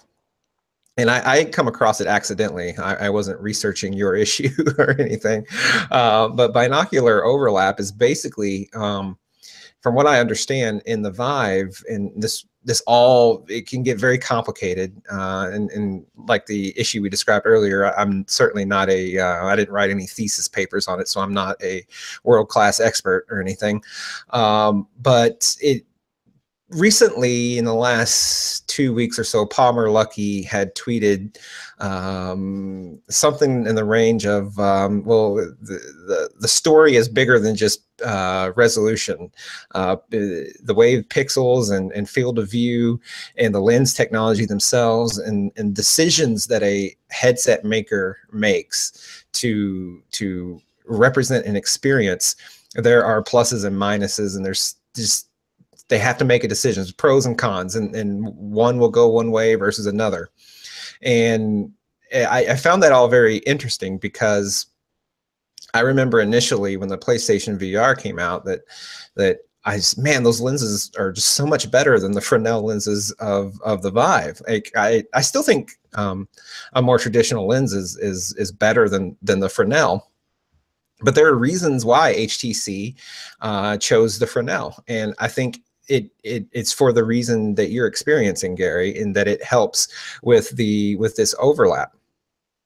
What Oculus has opted to do, if you close your left eye and take note of what you can see in your field of view, and then close your other eye, there isn't perfect overlap. Like out here, if I close this eye, I can't see my hand, and the Oculus tries to represent that more. It's more natural, whereas the Vive, you almost get a similar view in both. It's more completely overlapped, and that's what they mean by this binocular overlap, and it works better for you. So I guess where I'm going with all this, though, is as anyone's reading Reddit or people are talking and you hear people say, oh no, the Oculus looks better, no, the Vive looks better. both are right. It depends on the person. And being the owner of both, I've settled on my preference, and you're probably settling on yours, Gary. Anthony hasn't talked, Chris hasn't talked as much about it themselves. They can here. But it's not a universal opinion, and I think it's okay. And I only hope this for anybody that listens and watches this, it really would rather people diffuse the idea that one is optically better than the other, because it's as we're trying, what we're discovering here is that that's not the case. Yeah. One thing I'll say is that I did try a few Steam VR games that I normally would only play on Vive. I tried Raw Data, Arizona Sunshine, and To the Top. And the one that sticks out to me, To the Top, was horrible to me on the Oculus. And everything ran fine, but what it is To the Top, you have these hands that come out and you're like grabbing these surfaces, and the clicking of the touch triggers, it's just, I don't know what that game, like if anybody owns that on, all they have is an Oculus Rift and they own To the Top, they might think that that game is terrible. And that game on the Vive is incredible. Like I'm grabbing these things, I'm yanking myself, I'm going all over. It's like a night and day difference. But Arizona Sunshine and Raw Data, I didn't really notice anything. It was pretty much the same. So there are probably, like some people have thought, well, I'll sell my Vive. I don't need my Vive anymore. I've got the Oculus. I can play all these Steam games. What do I really need to have a Vive for? I'm not selling my, after playing To the Top, there's no way I'm selling my Vive, because maybe if every developer really like researched it and kind of redid it a little bit for the different controllers, it'd be fine. But like you guys should try To the Top on your Rift and tell me that, you know. That's the only way. I haven't tried it on the Vive yet. Oh God, then you played it the wrong. That's why you don't like it that much. Maybe I'll check it out on the Vive. I don't always try everything on both, because I just don't have, ain't nobody got time for that. You know, so yeah, I think this is all very true, but this is only going to get more complicated now. So this week we had a person on Reddit, I don't remember who, a developer that did an unboxing of, was it the Acer Microsoft unit? They don't have their motion controllers yet, but this market is about to get more convoluted in this sense. You know, if this LG that we thought has been coming for a while, we've always heard that it's coming before year's end. How it gets messy, and I think ultimately at the end of the day, it's going to be like kind of like PC gaming, you know, has been, where, you know, one person may just have a much better mouse and keyboard, and they're just benefits to having that. And, you know, because one controller isn't going to be the best. I guess, you know, like with the gamepad, you know, you had the console wars between Microsoft and Sony, and but their controllers were at least compatible, where, you know, you had two thumbsticks, you had the same number of face buttons, the same number of buttons on the shoulder / triggers. This is very unique in that we don't have the same buttons. With a Oculus Touch controller versus a Vive wand, there's a very big difference, not just ergonomically, but in the actual physical capabilities. And then Knuckles will have it, I think it'll be more parity with Oculus Touch in that sense, but he even has a button or two that Touch doesn't have. The Microsoft controllers have thumbsticks and touchpads, or at least the ones they've shown. So moving forward, how does a developer accommodate all of that is to me going to be the biggest problem. And I've thought about this a lot with the Mage's Tale, because it's a game that they've said will has an exclusivity period. And I think it's a long one, maybe as long as a year. But if and when that game comes to Steam, you're going to need Knuckles controllers. Like, it having native Vive support isn't the only problem. Like, it's still got a control problem. The Vive controllers aren't going to suddenly sprout buttons that aren't there. So I find this whole issue in how a developer brings their game, to tie this back to your point, Anthony, was To the Top. You say it plays a lot better on the Vive. Well, what if I have the LG? what if I have one of the Microsoft units? And I know as of now they don't have Steam VR support, but you know, thinking in the future when hopefully there are 5, 6, 7, 8 headsets out there, maybe 5, 6, 7, 8 motion controller variants. How does a developer approach that, and how do we as consumers manage that in our purchasing decisions? And you know, I'm kind of riff-raffing here. I know you guys can't really it's going to get hard to questions. review stuff too. It's going to be hard to review things. Yeah, I don't like, you know, I agree with other Steam VR headsets, but like watching some people review the Windows mixed reality stuff, I don't see how you could use those for gaming now that I've seen like how it has tracking issues if you move your head too fast, and like there's certain things that seem like it's more of like a workspace thing. But you know, to your point, once other Steam VR headsets come out, that could be a problem. Yeah, I'm kind of curious, Anthony, like what you're thinking, like Rift or Vive. What do you go to when you open up VR now? Well, the Rift is new, right? And so there is something about having a new toy. You know, you want to play with your new toy. I mean, it's kind of like that. Well, we don't want to spoil that 360 video, but it's like when a new toy comes along, another toy kind of gets kicked to the curb a little bit. I feel like my Vive is probably like, dude, what are you doing? You haven't used me in a while. But I kind of go back and forth. What I need to do is I need to get an HDMI extension, and then I'll be able to have them both plugged in simultaneously, and I'll just switch them like that. But lately what I've been doing, I plug them both into the Vive junction box. And so I'm kind of it's like I'm using one or the other. Like I make a decision, okay, am I going to put away my Rift now and use my Vive for the rest of the day? And then, okay, now, no, I want to play Lone Echo, so I'm going to plug in my Oculus Rift. And sometimes it can be a little bit tricky where I have to like unplug my HDMI and plug it back in when I switch them or something. There's little weird things that'll happen occasionally. But I mean, I love the touch controllers. The touch controllers are way better. Like it's night and day. Although, you know what's interesting with Steve talking about the lack of buttons? I'm not sure where I read this, or maybe it was a video or something, but what I found out was that this was intentionally done by maybe Valve or HTC to limit the number of buttons intentionally. And the theory of that is they wanted to force developers to try to like make it seem like it's your hands, and instead of just hitting a button to do something, you actually manipulate something.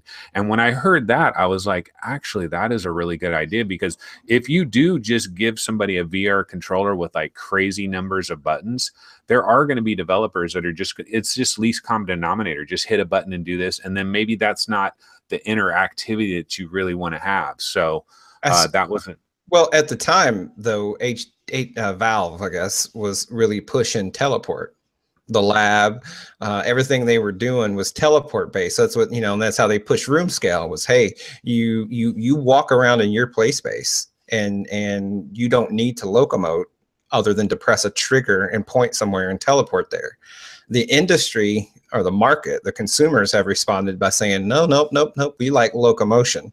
And that's where the problem comes in specifically with, say, Mage's Tell, where you can't, with the same touchpad, you can't locomote on it and press buttons simultaneously. It gets kind of convoluted where, you know, where they try to map it there. So I think HT's or Valve's approach there was very valid and accurate, and they raised very good points because it is easier. Thinking back to people I've demoed, I haven't had to explain to them much of anything in terms of control. So yeah, it's very valid, but I think the consumers have responded and said we want artificial locomotion in everything, or options at least in everything. And now these developers and hardware manufacturers have to accommodate that. One interesting point as well, if I was to, that you were talking about there, Steve, about demoing a VR headset, which one would you guys go to? Because for me, it would be the Vive. I feel like it's an easier, I don't know, maybe it's my setup, my particular setup. I've got it set up so it's there on the wall. I can just grab it, give a couple of controllers to people, and it's there. It feels more the Rift feels well built, don't get me wrong, but I feel like the Vive is a little bit more sturdy and a little bit more appropriate for demoing to people. What do you guys think? I'll go ahead and say I use the Rift. Now, my use case is exactly the same for both headsets. They both plug into the link box that I have sticking out of the bottom of my computer tower. Both play spaces are mapped or traced the exact same way. There is, I don't have like you have your Rift on your desk and your Vive where you've ran the cable along the ceiling and you have it hanging there. So you have created a different experience in that. So if you had them both routed that way, would you? I don't know. Only you can answer that. But for me, I do the Rift because no headphones. I use these headphones that I'm wearing now when I do the Vive, and it has the cord that kind of loops.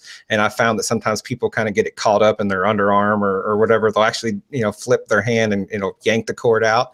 I think the Rift just kind of goes in and on quicker, and I think that is really the only, in terms of demoing, is the only differentiating factor. But it's big enough. Like if I'm going to put in the span of an hour 3 or 4 people in a headset, the Rift comes off and goes on so much quicker, if anything, just due to the headphones. Yeah. First Contact is a great demo too, to put people in. Yeah, it is. Yeah. It's so weird because for the longest time, I would say I'd use my Vive to demo to people. I don't know. Just I always had the Vive in a bigger play space. And I wanted to show someone room scale because, like, as an initial wow factor, I feel like there's a benefit to having someone in a room, like Unseen Diplomacy. I think that's what it's called, the one that's all room scale and you don't have any teleportation or anything. I like to show people that one when I had the space, but. Man, when we have wireless for Unseen Diplomacy, that will be the #1 demo. Oh my gosh! Let me ask you, Chris, because I think we've all sort of given a preference, possibly. What do you think? What are your opinions of the 2 main PC headsets? Yeah, I mean, it was at first I got my Rift. I was all excited about it. I was like, wow, this thing is awesome. Then I don't know why I decided to get a Vive. I'm like, you know what? I want motion controls real bad just to see what that's like. And then for a while, my preference was the Vive, and kind of the same thing that's starting to happen to you, Gary, happened to me. Slowly, I was drifting more towards the Rift. Like every time I decided which one I was going to choose, I ended up choosing the Rift more and more until like I don't really choose my Vive unless I have someone over and plug it into their computer as like a second. Didn't you say you were going to sell it? I was completely going to sell it. I don't know. Like the only reason I'm keeping it, like it changes. I'm like always battling in my head. Like, do I keep it? Do I sell it? Because like it'd be nice to have extra money for other stuff. But like in this apartment, I have a big enough space over there to do like super awesome maximum room scale, and I just feel like that'd be cool to have again. And having the audio strap helps a little bit. If I didn't have the audio strap, I probably would have sold it. But, it's nice to have the headphones built in and stuff like the Rift, kind of make it a little bit more feature parity in that regard. I think that's a good point, actually, Chris, because part of this is convenience. And this is why I have my Rift on my desk. I was sort of thinking about this with my Vive for a while. I wanted a VR headset on my desk when I'm playing Elite Dangerous or a cockpit game like Assetto Corsa, a racing game, where it's not so much hassle. I've not got to get up and get my Vive, turn on the base stations and do all this stuff. The Rift is very convenient for me to do this. I can jump straight into a VR game, a cockpit VR game, and I think the Rift is perfectly suited for that. So I think a lot of it comes down to your individual setups as well, how convenient it is to do all of this VR stuff. The Rift, for me, I've mentioned this in the past, how I feel like there's a perception and also a reality that you have to suit up for VR in a certain extent. And the Rift, the setup that I have for the Rift at the moment is much easier for me to just jump into VR on a whim, really, whereas with the Vive I don't have my particular setup in that way. And I think that's a big thing really for using these VR headsets. Yeah, like how sorry. How I used to have my house set up is I had the Vive in my basement. So I'd have to lug my tower down there every time I wanted to do VR, and then I put the Rift in my in my office. So eventually, I'm like, I'm sick of bringing this dang thing down there. Yeah, having to move a whole tower, that's a pretty big barrier to booting something up. I will say that since getting a Rift, now some of it is getting access to a lot of new games and everything, but I find that I'm playing my PlayStation VR less, and I wonder if that's also because of the ease of getting into the Rift. It's something that last year before and earlier this year, when I had a Vive and not a Rift, it was something that I read a lot. A lot of people would say, well, the integrated headphones, it's a big deal. It's a big deal. And I don't think I weighed that enough seriously, because as you say, Gary, and you're completely right, like there is this element of suiting up. I've been working. It's basically just the headphones, pretty much. I mean, what else is it? Right. And the strap, I guess. The strap is kind of flimsy, so. Yeah, it's not a lot. Yeah, it's not a lot, but it feels like more effort than sometimes you can. I mean, maybe we're all lazy. No, that's a very valid thing. So I've been working on this project here at home where I've been doing some trim work and some painting, and I've been coming home from work, and then I've been working on that, and then I'll kind of close up 9-10 o'clock at night, and I'm like, okay, I got an hour, so I could go play some VR. But I'm kind of tired, and I'm like, nah, all week I hardly haven't played because of that. And I think that barrier, now I've been so tired enough that I haven't even bothered doing the Rift, but I think there are situations where having to quote unquote suit up and go through hassles, especially if you're having to reboot your computer and go in and out of the headset. That is a big detriment. And where I was going with this is today's the 30th. There's 31 days in July. So Tuesday, the Bionic Mantis headphones for PlayStation VR are coming out, and these are the ones where you can attach it directly to the PSVR headset, the headset band itself, and it kind of does the same thing effectively that the deluxe audio strap did for the Vive. Now these are half the price; they retail for $50. So I'm strongly due to this conversation and now seeing the value that has. I'm thinking about picking these up. But here's the thing.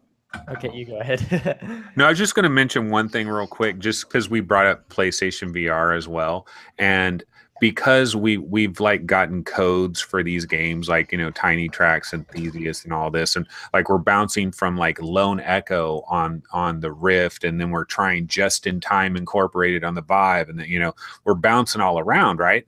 Well, my PlayStation VR, oh my God, that thing just melts on my head. It is so damn comfortable. That Halo band is like a cushion from heaven. The Rift is lightweight and it's more comfortable than the Vive from certain standpoints like that, but PSVR wins the crown for me. And I think in the future, that Halo style, I think that's the way to go. I think so too. Now, I won't say PlayStation wins for me, but I'll call it a tie with the Rift. They're both really comfortable for me, and I'm able to tilt my Rift down, and it just, I don't know, my face is shaped right, I guess, and it seals off really good, and like I could play that thing for hours and have no issues. The Vive is certainly the one that will cause the most discomfort in extended play. But it's also worth noting with these Microsoft units, one exciting feature that is a huge oversight by Sony, HTC, and Oculus is that flip up feature. God, do I want that. And I think it looks, I don't care if it adds some weight. I think I would trade some weight and a smidgen of discomfort to have that ability. Do you get a little bit of that with the Rift though? With the Rift, because you're able to slightly do kinda. It's like a baseball cap. Yeah. A little bit, and you can twist it the way you expect it to. It doesn't work the way you want it to, but it has that, and I think that helps as well. I do like that. I do check my cell phone that way. Now the problem is I wear glasses, so sometimes when I look down to do that, it's still under my lenses, and I can't really read crap very well. But I do it to check my watch, check my cell phone. I just thought I do that too when I'm looking. Like if someone comes in the room, I kind of like Yeah, no, I do that too. I do that too. So I just thought of two little minor negatives on the Rift that I don't think I've ever brought up. Well, no, I brought one of them up, but like, so the light leakage thing, right? So Steve told me, he's like, now, you can tilt it like this and you can seal off the light. So I've been able to do that. Earlier today is when I watched Miyubi, or whatever the name of that thing is. I watched that earlier today, right? And I had my thing tilted down, and so I can seal myself off. But here's the problem. I mean, it's not really a problem, but when I was done, you know that famous Jeff Gersman photo where he has, it's exactly like that. I have the straight Oculus face. Like, you see the perfect lining. And it's because, now I was telling this to some other guy, and he's like, well, you have it on too tight. I was going to say, yeah, just loosen the straps up. You may feel a little insecure that, like, if you flick your head, that the thing's going to go flying off. But just try loosening it up just a bit and see how that works out for you. Well, see, I feel like I really have to have that thing tilted down. Otherwise, light leakage is coming in. Now, what I really should do is just turn off the damn light, but I always forget to do that.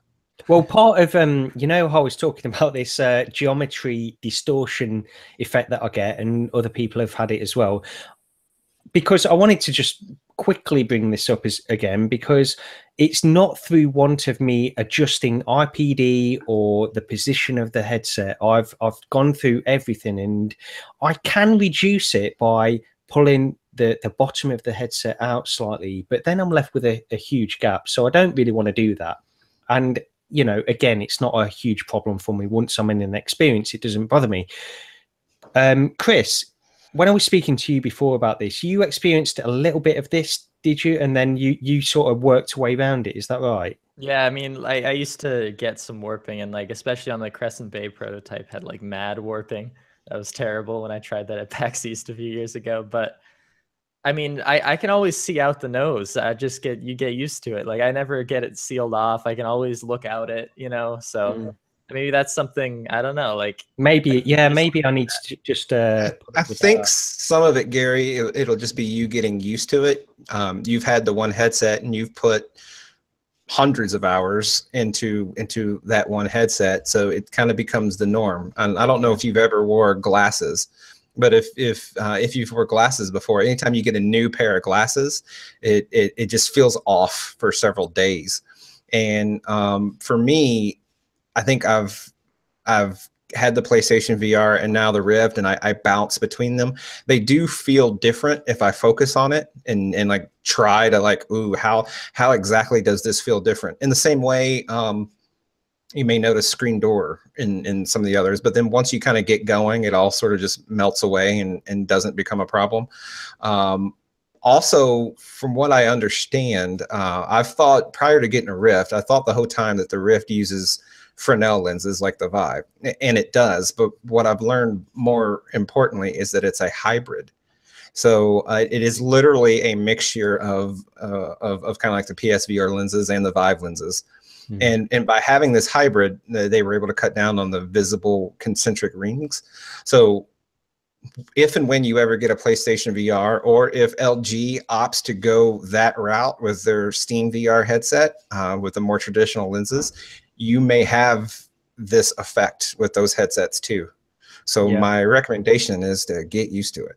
Well, I think actually you're exactly right about me getting used to this, because as I say, over the past week, using my Rift pretty much exclusively for the past week playing Lone Echo, I really have, as I say, you know, I've warmed towards it, and it doesn't, any of these problems that I've mentioned really don't bother me that much anymore, as much as they did initially. And I think I've got to get used to it, and there's little subtleties with this headset. There's a lot that I like about the Rift, but there's also certain small things that I don't like about the Rift. Exactly the same as my Vive. When I first got my Vive, there's a lot I love about it, but there is certain things that bothered me. I just got used to them. Now I'm adapting to a new headset, and I think that's part of it. And there's not a lot between them. We can go back to all this stuff that we discussed last week about the cost at the moment as well, because again, the Oculus Rift is an absolute bargain at the moment. in terms of VR, just where we are at the moment. So I think the Rift is very difficult. Yeah. I think no matter how you feel, anyone feels, I think you have to recognize cost. Now, if money is no concern, and yeah, then it's probably worth paying. But I think for the common person, the price difference between the two is steep enough, especially if you don't have a good video card. I mean, you can get a GTX 1080 and an Oculus Rift for basically the same price you get a Vive for, which is just a difficult thing to accept, sort of that there's such that huge disparity. And I hope HTC responds and does something. You know, it's kind of it's where we were last week. Like, you know, the differences between the two, they are what they are if you take cost out of it. But when you throw cost back in there, you just can't recommend a Vive. I can't with good faith. If anyone come to me, and I actually had someone in my local Reddit asked me for my city. There was a VR thread, and one of them had messaged me, and like, which one do you think I should get? And my approach was, well, how big is your space? And he told me how big it was, and I was like, get a Rift. You know? What about the wireless factor though? Because like this TP cast thing, right? It's not going to work with the Rift, from what I understand, right away. Because no, they've not right away, no. But I think they are. They have mentioned that they are bringing out a Rift version now. So you know, maybe version, which sucks for us. Yeah, sucks hard. And I think it's complicated enough with all the timing, even over that USB apparently, that they need a separate version. I don't believe that it's a cash grab by TPcast. What about the Intel thing? Because see, TPcast is taken so damn long. Intel is first quarter 2018. Like I thought everybody, like if I wanted a TPcast, I thought I would have already had it right now. But so I was thinking, do I want a TPcast like 6 months before I can get this Intel thing? Well, now it's not even like they're going to damn near come out at the same time. Yeah, I don't know. I think they've admitted that they've had some delays that they didn't want, and I think you can get it in China pretty much right now, right? Like if you live over there, if you order one, and some people, I think a lot of people that are getting it elsewhere are importing it from China. Yeah, they're going through agents. Actually, they're purchasing it through agents based in China that then shipping it out to them over here in the US and the UK. So, yeah, it's the people are getting hold of them over here.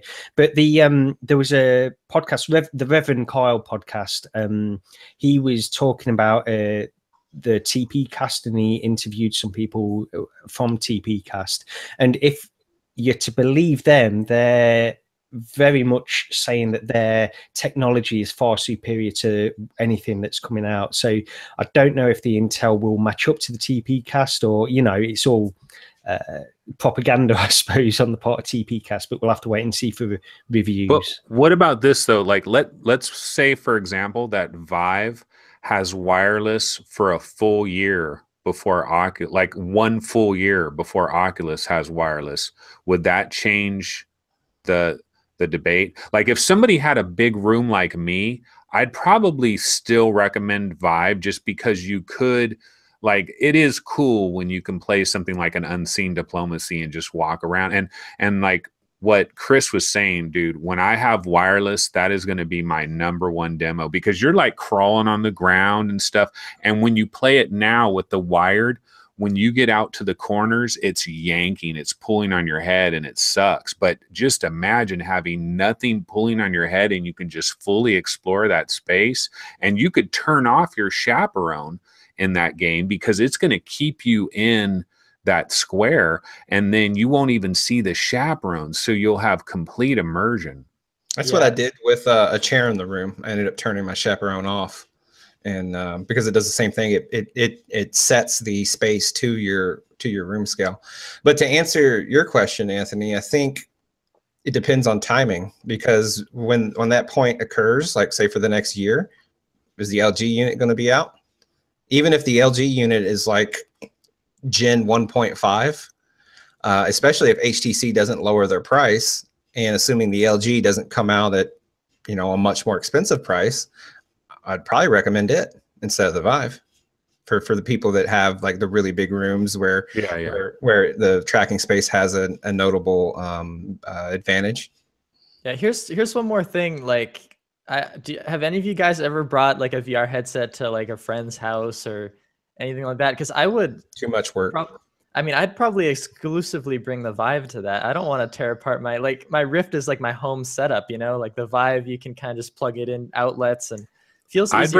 I bring the PSVR myself, right. And well, if someone's going to break something, break my PSVR first. Yeah. Well, that's one thing I wanted to mention actually as well that I forgot to earlier. But the setup of the tracking system of the Oculus, it's plainly obvious to see that this has been an adapted solution in order to compete with the Vive, and it's not an elegant solution. I've got USB cables going all over the place. I've had to buy an Innertech card in order to connect all of these sensors that I'm using.